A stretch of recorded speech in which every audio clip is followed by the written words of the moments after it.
All right. Hey, good morning, everybody. So today I do want to talk about everything I'm doing for the Chicago Marathon.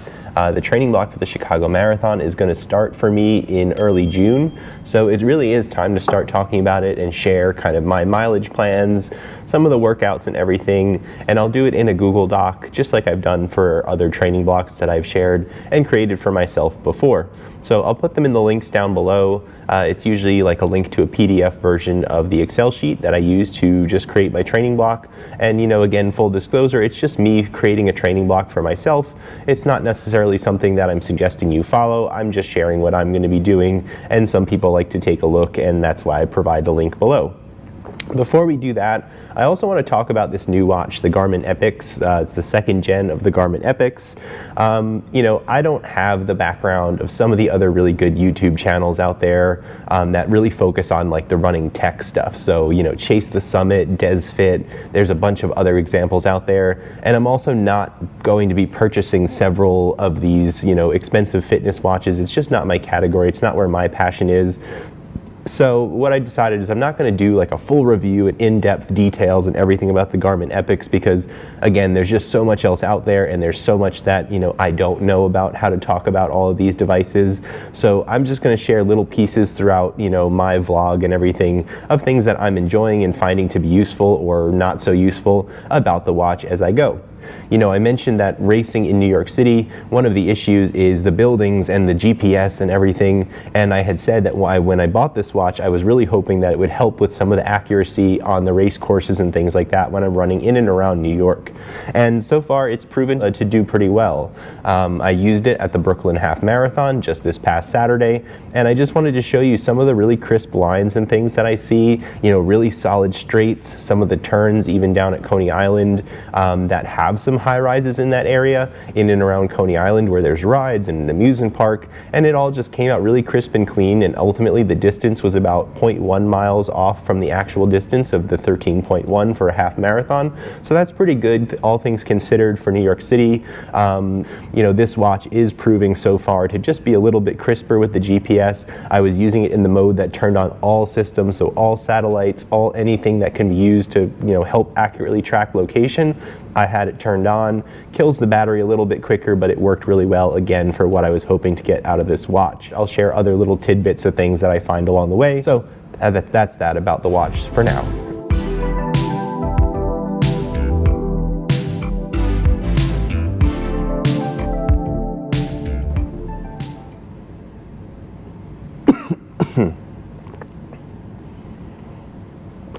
Ooh, I got this green juice. It's very green.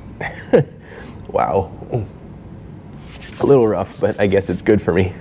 Okay, so let's dive into everything for the actual Chicago Marathon that's going to be taking place in October this fall.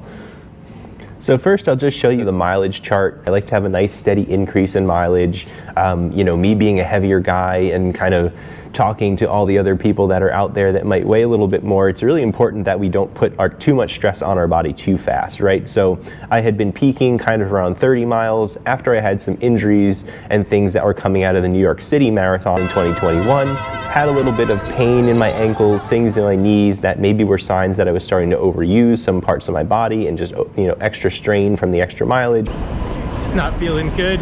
Still gonna have 10 miles left. Unfortunately, it's just not my day.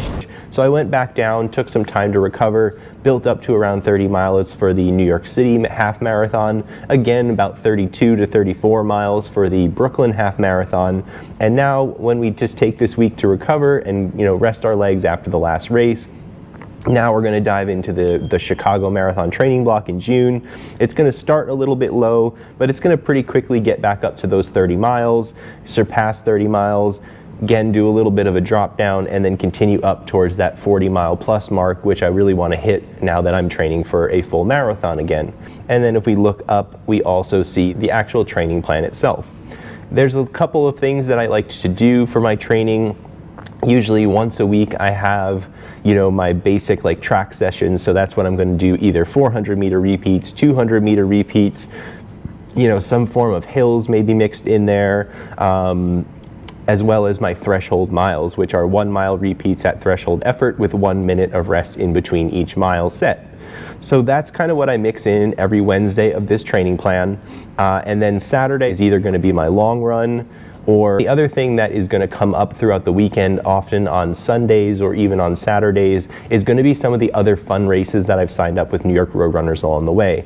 So it's not just going to be a day of rest on Sunday. It's not just going to be some of these long runs that are built in on the Saturday. There'll be some extra little races and things where I put some race pace efforts in and then maybe do some extra mileage on top. And you know, all that stuff will play out as we actually get to those little races and things throughout the summer going into the fall of 2022. So that's the overall block. I'll just give you a second again to take a look at it.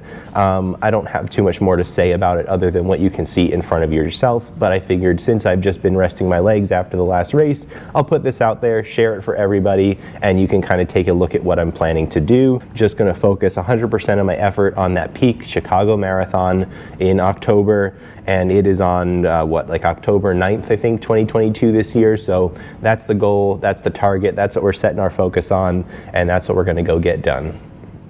So other than that, I am here in the city. I'm going to go to a Yankee game later today. I have 8 free tickets, so I've got a bunch of people coming out to the game, some of my brother's friends and things, and we're going to go check that out. Otherwise, I'm all set. That's all the running information I have for today, and thanks again for being patient. It's always tough to come up with what I want to share and things when I'm just resting my legs post-race, but this should hopefully be helpful, get you set for what's going to be coming up on my channel very soon. So thanks again, everyone, for watching. Take it easy, and I'll see you all in the next video.